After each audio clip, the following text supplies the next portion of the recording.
ॐ अज्ञानतिमिरन्धस्य ज्ञानाञ्जनशलाकया चक्षुरुन्मिलितं येन तस्मै श्रीगुरुवे नमः। चैतन्यमनः विष्टं स्थापितं येन भूतले स्वयं रूपकदा मह्यं ददाति स्वपदान्तिकम्। वन्देऽहं श्रीगुरु श्रीयुतपदकमलं श्रीगुरुना वैष्णववंश श्रीरूपं साग्रजातं सहगण रघुनाथान्वितं तं सजीवं साद्वैतं सर्वभूतं परिजनसहितं कृष्ण चैतन्य देवं श्रीराधा कृष्ण पादन सहगण ललिता श्री विशाखान्वितं च। नमोऽयं विष्णुपादाय केशवप्रेष्ठाय भूतले श्रीमते भक्ति वेदांत शिलभजडग्ग स्वामीति नामिने। नमोऽयं विष्णुपादाय कृष्णप्रेष्ठाय भूतले श्रीमते भक्ति सिद्धांत सरस्वतीति नामिने। पंचाकल्पतरुभ्यश्च कृपा सिन्धु एव च पतितानं पावनेभ्यो वैष्णवो नमो नमः। श्री कृष्ण चैतन्य प्रभु नित्यानंद श्री अद्वैत गदाधर शिवासादि गौरभक्तवृंद। हरे कृष्ण कृष्ण कृष्ण हरे हरे हरे राम राम राम हरे हरे। जय श्री श्री गुरु गौरांग वैष्णवान विमुरारी राधा विनोद बिहारी राधा गंधार विका गिरिधारी श्याम सुंदर मदन मोहन गोपीनाथ जी की जय।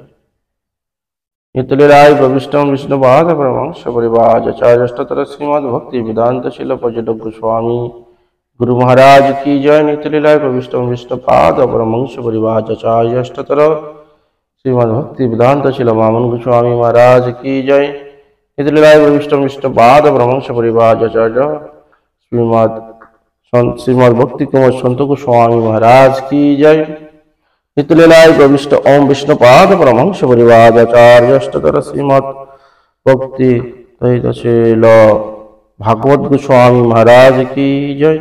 भक्ति पुग्गनशील केशव गोस्वामी ठाकुर की जय। जय रूपानुग गुरुवर्गगण की जय। समगत गौर भक्तबिंद की जय। अनंत कोटि वैष्णव भक्तबिंद की जय। हयाचना हईबेन प्रभु जत दास सबार चरण वंदे धन्ते करी गास। सर्वज्ञ अमार अस्मदीय गुरुपाद पद्म नित्यलीलाय प्रविष्टम विष्णुपाद परमहंस परिवार आचार्य अष्टोत्तर श्रीमद् भक्ति वेदांत शिल पर्यटक गोस्वामी गुरु महाराजेर रातुल चरणे ए दासाश्रमेर सहस्र कोटि प्रणाम। पश्चात रूपानुग गुरुवर्गगण सकले चरणे आमार ए दासाश्रमेर सहस्र कोटि प्रणाम। आमार प्रति प्रसन्न हन, आमार प्रति कृपा परिवेशन करुन। आज आमरा आस्वादन करब ছিল भक्ति कुमुद सन्त गोस्वामी महाराजेर जीवन चरित। उनी एक दिव्य महान व्यक्ति छिलेन। शास्त्र बोलेছেন ब्रह्मांड धरिते शक्ति धरे जने जने। ছিল सन्त गोस्वामी महाराज उनी एरकम एकजन व्यक्ति छिलेन ओनार पिता माता ওনাকে বিবাহ বন্ধনে আবদ্ধ করার জন্য পিড়িতে বসিয়েছিলেন। কিন্তু সেখান থেকে উঠে উনি এসে সন্ন্যাস গ্রহণ করেছিলেন। শিল মহারাজের এরকম দিব্য চরিতাবলী দেখা যায়। তো এই হলো মহারাজের পাদপদ্মে দাসদমের সহস্র কোটি প্রণাম। আমি ওনার চরণে নতমস্তক অস্মি, উনি আমার প্রতি কৃপা বাড়ি বর্ষণ করুন। তো সেই মহারাজের জীবন চরিত্র আমরা আলোচনা করে নিজেকে ধন্যতে ধন্য করব। শিল ভক্তি কুমার সন্ত গোস্বামী মহারাজ কি জয়। সমগ্র গরীয় মঠের প্রতিষ্ঠাতা আচার্য শিল ভক্তি সিদ্ধান্ত সরস্বতী ঠাকুর প্রভুপাদের অসংখ্য আলোক রাশির মধ্যে একটি গুরুত্বপূর্ণ আলোক রাশি ছিল ছোট রাধারমন প্রভু। 1914 খ্রিস্টাব্দে 15 এপ্রিল পশ্চিমবঙ্গের মেদিনীপুরে জেলা নারমা গ্রামে ভক্ত পিতামাতা শ্রীপাদ বৈকুণ্ঠনাথ রায় এবং শ্রীমতী রত্নময়ী দেবীর গৃহে সূর্যোদয়ের পূর্বে রাধারমন প্রভু আবির্ভূত হয়েছিলেন। রাধারমন প্রভুর পিতামাতা ছিল প্রভুপাদের গৃহস্থ শিষ্য। নারামা সাংস্কৃতিক সোসাইটির বার্ষিক অনুষ্ঠানে আমন্ত্রিত হয়ে গরীয় মঠের পক্ষ থেকে শ্রীপাদ প্রবরানন্দ ব্রহ্মচারী ছিল ভক্তি প্রমোদ পুরী গোস্বামী ঠাকুর, ছিল ভক্তি হৃদয় বন গোস্বামী মহারাজ এবং অন্যান্য ব্রহ্মচারী বিন্দু অনুষ্ঠানে যোগদানের জন্য নারমা গ্রামে আসেন। সেই সময় রাধারমন প্রভুর পিতামাতা তাদেরকে আনন্দের সহিত সেবা করছিলেন। তখন রাধারমন প্রভুর বয়স 11 বছর। শ্রীপাদ প্রেমানন্দ ব্রহ্মচারী রাধারমন প্রভুর মধ্যে পারমার্থিক গুণগুলি লক্ষণ করলেন এবং তার পিতার নিকট অনুরোধ জানালেন ছোট বালকটি ছিল প্রভুপাদের সেবায় নিযুক্ত করার জন্য। পিতা বৈকুণ্ঠনাথ কোনো দ্বিধাদ্বন্দ্ব না করে আনন্দের সহিত তার 11 বছরের পুত্রকে গরীয় মঠ ভক্তগণের সাথে ছিল প্রভুপাদের নিকট পাঠিয়ে দিলেন। ছিল প্রভুপাদের রাধারমণের প্রভুর জড়বিদ্যা শিক্ষা করার জন্য কলকাতায় রাখেন এবং পরে মায়াপুরে গৌরদাস পণ্ডিতের কাছে সংস্কৃতি অধ্যয়ন করান। ছিল প্রভুপাদকে কেউ প্রণাম করলে তিনি তাকে ঘুরে দাসস্মী বলে প্রণাম করতেন এবং সকলকে আপনি বলে সম্বোধন করতেন। কিন্তু রাধারমণকে তিনি তাদের আদর করে তুই বলে সম্বোধন করতেন। 1930 সালে 16 বছর বয়সে শিল প্রভুপাদ ছোট রাধারমণ প্রভুকে এক বিশাল পারমার্থিক প্রদর্শনী পরিচালনার দায়িত্ব দিয়েছিলেন। 1931 সালে শিল প্রভুপাদ তাকে গরিক বসন দিয়েছিলেন। 1933 সালে শিল প্রভুপাদ শ্রীপাদ রাধারমণ প্রভুকে শ্রী ভক্তি হৃদয় বন গোস্বামী মহারাজের সাথে বাংলাদেশে পাঠিয়েছিলেন চৈতন্য মহাপ্রভুর প্রেম ধর্মের বাণী প্রচার করতে। বাংলাদেশে প্রচারের পর কলকাতা বাগবাজার গরীয় মঠে প্রবর্তন করলেন ছিল প্রভুপাদ। রাধারমণ প্রভুকে দীক্ষা প্রদান করেন। একবার নবদ্বীপ ধাম পরিক্রমা উপলক্ষে মায়াপুর শ্রী চৈতন্য মঠ থেকে কয়েকজন ভক্ত মেদিনীপুরে ভিক্ষা গিয়েছিলেন। সঙ্গে রাধারমণ ব্রহ্মচারীও ছিলেন। তাকে নেওয়ার উদ্দেশ্য হলো যদি তাকে দেখিয়ে বেশি ভিক্ষা পাওয়া যায়। কারণ যে সমস্ত এলাকায় ভিক্ষা যাওয়া হয়েছিল সেই সব এলাকায় রাধারমণের পিতা প্রজারা বাস করতেন। যেহেতু তার পিতা জমিদার ছিলেন, বাস্তব হলেও তাই রাধারমণের দিকে দেখলে প্রচুর ভিক্ষা দিলেন। কিন্তু রাধারমণকে ভিক্ষা করতে দেখে তার কাকা একদিন চরম রেগে গেলেন। তিনি তিরস্কার করে বললেন, রাধারমণ, তুই কি খেতে পাসনি? আমাদের কি অভাব আছে যে তুই জমিদার হয়ে প্রজাদের বাড়িতে ভিক্ষা করছিস? চল, তোকে আমাদের গ্রামের মধ্যে মঠ করে দিব, তুই সেখানে সাধন ভজন করবি। তিনি এখানে ক্ষান্ত হলেন না। রাধারমণের বাবাকে চিঠি লিখে জানালেন, আমাদের বংশে একটা কুলাঙ্গার জন্ম হয়েছে। এই ঘটনার কয়েকদিন পর রাধারমণ ব্রহ্মচারী কয়েকজন সন্ন্যাসী ও ব্রহ্মচারীকে নিয়ে কাকার বাড়িতে গিয়ে উঠলেন। কাকা তো তাকে দেখে অবাক, কি করা যায়? রাধারমণের পরামর্শে পরের দিন একটি ধর্মসভা আলোচনা করা হলো। সেই সভার মধ্যে রাধারমণ এমন বক্তৃতা দিলেন যে তার কাকার সমস্ত ভুল ভেঙে গেল। তিনি সভা শেষে কাঁদতে কাঁদতে রাধারমণকে বুকে জড়িয়ে ধরে বললেন, বাবা, আমি যেদিন না বুঝে তোকে তিরস্কার করেছি, তুই আমাকে ক্ষমা কর। তুই আমাদের বংশের কুলাঙ্গার নয়, তুই কুলপ্রদীপ। কয়েক বছরের জন্য শ্রীপাদ রাধারমণ প্রভুকে হাওড়া জেলার মাঝুতে অবস্থিত শ্রী প্রপন্ন আশ্রমে দেখাশোনার দায়িত্ব দেওয়া হয়েছিল। শিল প্রভুপাদ রাধারমণ প্রভুকে বিভিন্ন জায়গায় প্রচারে পাঠিয়েছিলেন, এমনকি তিনি পাকিস্তান ও বার্মাতেও গিয়েছিলেন। বার্মার প্রচারে যাওয়ার প্রকল্পে একটি অদ্ভুত ঘটনা ঘটেছিল। পূর্বে ব্রাহ্মণ নাম ছিল ব্রহ্মদেশ। জাহাজের টিকিট কেটে নির্ধারিত দিনে যখন রাধারমণ ছিল প্রভুপাদের আদেশ নিতে গেলেন, তখন প্রভুপাদ বললেন, ব্রহ্মদেশে প্রচারে যাওয়া হইবে না। এই কথা শুনে সকলে বজ্র হাতের মতো ভেঙে পড়ল। সকলেই ভাবতে লাগলেন, ছিল প্রভুপাদ টিকিটটি কাটিয়ে ব্রহ্মদেশে যাওয়ার আদেশ দিলেন, যাওয়ার দিন মানা করে গেলেন। সন্ধ্যায় ছিল প্রভুপাদ সকলকে ডেকে বললেন, রেডিওর সংবাদটি মন দিয়ে শুনুন।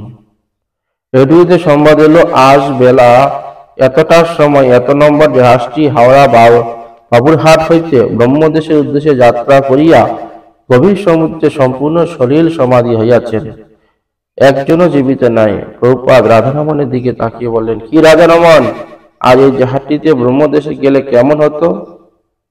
এই কথা শুনে সকলের মুখে গলা শুকিয়ে থর থর করে কাঁপতে লাগলো। সকলে প্রভুপাদের চরণে পড়ে কাঁদতে লাগলেন আর বলতে লাগলেন, হে প্রভুপাদ, আপনি অন্তর্যামী, আপনার জয় হোক, আপনার জয় হোক। ব্রহ্মদেশে প্রচারকালে একদিন রাধারমণ ছিল যাচক মহারাজকে বললেন, জীবের স্বরূপ হয় কৃষ্ণের নিত্যদাস। কবিরাজ গোস্বামীর এই কলম আমি স্বীকার করি না। এই কথা শুনেছিল যাচক মহারাজ হতবাক হয়ে জিজ্ঞাসা করলেন, আপনি বলেছেন, আপনি কি বলছেন? আপনি তো ছিল কবিরাজ গোস্বামীর লেখনীকে অস্বীকার করছেন। রাধারমণ বললেন, এই বিষয়ে আমি একটি প্রবন্ধ লিখছি। প্রবন্ধের নাম বৃত্তের পরিচয়। আপনি প্রবন্ধটি পড়লে আমি নিজেকে কৃতার্থ মনে করব। ছিল যাচক মহারাজ প্রবন্ধটি পাঠ করে অভিভূত হয়ে গেলেন। রাধারমণের জীবনের স্বরূপ হয় কৃষ্ণের নিত্যদাস, এই কথাটিকে ঘুরিয়ে লিখেছেন, গুরু দাসত্ব হয়ে মোর পরিচয়।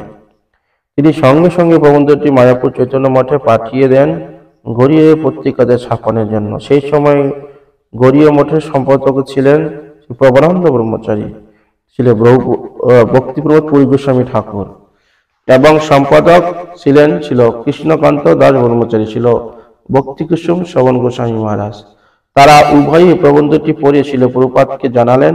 রাধারমণ ছিল কৃষ্ণদাস কবিরাজ গোস্বামীর লেখনী এবং চৈতন্য মহাপ্রভুর বাণীকে অস্বীকার করেছেন, এটা কি ছাপানো সম্ভব? ছিল প্রভুপাদ প্রবন্ধটি পাঠ করে বিশেষ সন্তুষ্ট হন এবং বললেন, রাধারমণ যা লিখেছে তাহাই ঠিকই লিখেছে। এত অল্প বয়সে তাহার এই প্রকার পারমাত্রিক বিচক্ষণতা আসিয়াছে, ইহা অতি আনন্দের বিষয়। এই সিদ্ধান্ত নির্ভুল এবং যথাযথ। ছিল প্রভুপাদের আদেশে অবশেষে প্রবন্ধটি ছাপানো হলো। সেই সময়ে প্রভুপাদ রাধারমণকে নিজের হাতের লেখা একটি আশীর্বাদ পত্র পাঠান। বিদেশে যাওয়ার পূর্বে তার অসাধারণ প্রতিভা সম্পূর্ণ সেবাপরায়ণ এবং কীর্তনের পারদর্শিতা লক্ষ্য করে শিল প্রভুপাদ রাধারমণ প্রভুকে রাগকুমত উপাধি ভূষাদিত করেন। পরবর্তীকালে শিল প্রভুপাদ রাধারমণ প্রভুকে তার জ্যেষ্ঠ সতীর্থ সন্ন্যাসীদের সাথে দক্ষিণ ভারতে প্রচার পাঠান। তিনি মাদ্রাজে থাকাকালীন 1937 সালে 1 জানুয়ারি ছিল প্রভুপাদের অপকট লিখা প্রকাশ করেন এবং এই সংবাদ শ্রবণ করা মাত্রই রাধারমণ প্রভু কলকাতা বাগবাজার গড়িয়া মঠে ফিরে আসেন। অন্তরে ছিল প্রভুপাদের সর্বদা আমাদের সাথে আছেন, এই বিশ্বাস নিয়ে শ্রীপাদ রাধারমণ প্রভু ছিল প্রভুপাদের নির্দেশে অনুযায়ী প্রচার কার্য করলেন। প্রচারে থাকাকালীন মন্দির পরিচালনা সমিতির সদস্যগণের অশোভন আচরণে ব্যথিত ও হতাশ হয়ে তিনি একসময় গৃহে ফিরে গিয়ে পরিবারের সেবিত শ্রী রাধা কিশোরীর মোহনজির সেবা করছিলেন। একদিন ছিল প্রভুপাদ তাকে স্বপ্নে দর্শন দিলেন এবং সন্ন্যাসীগণের আদেশ করলেন। ছিল প্রভুপাদের আদেশকে শিরোধার্য করে 1942 সালে 12 ফেব্রুয়ারি উড়িষ্যার যমুনা অবস্থিত কীর্চরা গোপীনাথ মন্দির তার প্রিয় সতীর্থ ছিল ভক্তি বিচার যাযাবর গোস্বামী মহারাজের নিকট থেকে সন্ন্যাস গ্রহণ করেন। তার সন্ন্যাস নাম হয়েছিল ভক্তি কুমার সন্ত গোস্বামী মহারাজ।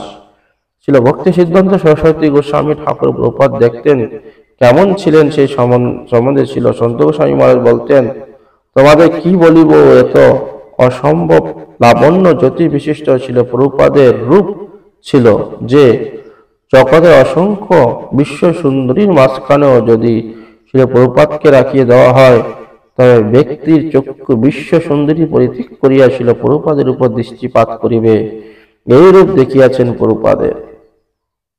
সন্ন্যাস গ্রহণ করার পর ছিল সন্ত গোস্বামী মহারাজ আবার ভারত, বাংলাদেশ এবং ইউরোপের বিভিন্ন দেশে প্রচার কার্য করেন।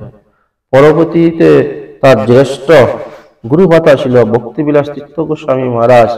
সন্ত গোস্বামী মহারাজকে মায়াপুর অঞ্চলে কোনো মন্দির স্থাপন করতে নিষেধ করেন, তবে তিনি তার প্রিয় শিষ্যকে শ্রী চৈতন্য মঠের সেবার জন্য পাঠাতেন।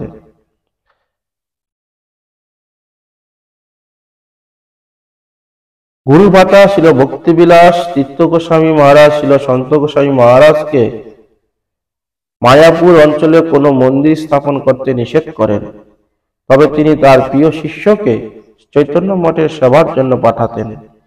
তারই ফলশ্রুতি রূপে বর্তমান চৈতন্য মঠের পরিচালন সমিতি ছিল সন্ত গোস্বামী মহারাজের প্রিয় শিষ্য শ্রীপাদ কানুপ্রিয় দাস বাবাজি মহারাজের কে আমরা সভাপতি রূপে দেখতে পাই। ক্রমান্বয়ে ছিল সন্ত গোস্বামী মহারাজ পুরী, উড়িষ্যা, কৃষ্ণারি, মেদিনীপুর, খড়গপুর এবং বেহালায় মন্দির স্থাপন করেন। ছিল সন্ত গোস্বামী মহারাজ অনেক ভক্তিমূলক গ্রন্থ কীর্তন রচনা করেছিলেন। বর্তমানে ছিল ভক্তি সুন্দর জ্যোতি মহারাজ ছিল সন্ত গোস্বামী মহারাজের প্রতিষ্ঠিত প্রচার কেন্দ্রগুলো দেখাশোনা করছেন। ভক্তি সুন্দর জ্যোতি মহারাজ সন্ত গোস্বামী মহারাজের প্রতি দেখা করছেন। 2012 সালে 7 জানুয়ারি রাত 1:55 ছিল সন্ত গোস্বামী মহারাজ কলকাতা বেহালা প্রকট লীলা করেন। ছিল মহারাজের ইচ্ছানুসারে তার শিষ্যগণ মেদিনীপুরে কেশিয়াতে শ্রী গৌরাঙ্গ মঠে তার দিব্য অঙ্গ সমাধিস্থ করেছেন। ছিল সন্ত গোস্বামী মহারাজের সমগ্র জীবন আদর্শ আমাদের শিক্ষা দিয়েছেন কিভাবে সতীর্থ জ্যেষ্ঠ বৈষ্ণবগণের সঙ্গে অনিবার্য পরিস্থিতিতেও কোনো প্রকার সমঝোতা না করে বন্ধুত্বপূর্ণ সম্পর্ক বজায় রেখে শুদ্ধ ভক্তি অনুশীলন করা যায়। তিনি বজ্রের রাত কুমুদিনী মঞ্জরি, ব্রজের রাগ কুমুদ মঞ্জরি। কলকাতা বেহালা অবস্থিত ছিল চৈতন্য আশ্রম হইতে ছিল ভক্তিকুমার সন্ত গোস্বামী মহারাজের জীবনী গ্রন্থ সন্ত চরিত্র চয়নিকা প্রকাশকালে 1 মার্চ 1955 শ্রী গোপীনাথ গড়িয়া মঠের প্রতিষ্ঠাতা আচার্য ছিল ভক্তি প্রমোদ পুরী গোস্বামী ঠাকুরের অবতরণীকে লিখেছেন। তার কিছু অংশ উল্লেখ করা হলো, তবে যারা ওনার সম্বন্ধে বিশেষভাবে জানতে চান তারা সন্ত চরিত্র চয়নিকা গ্রন্থটি পড়বেন। হরে কৃষ্ণ কৃষ্ণ কৃষ্ণ হরে হরে, হরে রাম রাম রাম হরে হরে। জয় শিল ভক্তি কুমার সন্ত গোস্বামী মহারাজ কি জয়। শুধু ভক্ত সজ্জন, আর বেশি ওদিকে গেলাম না, সময় অতিবাহিত হতে চলছে, তো আমরা পরে একদিন সময় পেলে সেটা আস্বাদন করব। আজকে ছিল পূজ্যপাদ ভাগবত মহারাজেরও আজকে আবির্ভাব তিথি, তিরোভাব তিথি, তো ওনারও আজকে কিছু আমরা লীলা চরিত্র কথা আস্বাদন করব। তাই এখানে আমরা এই সন্তবাণী সমাপ্ত করছি। হরে কৃষ্ণ কৃষ্ণ কৃষ্ণ হরে হরে, হরে রাম রাম রাম।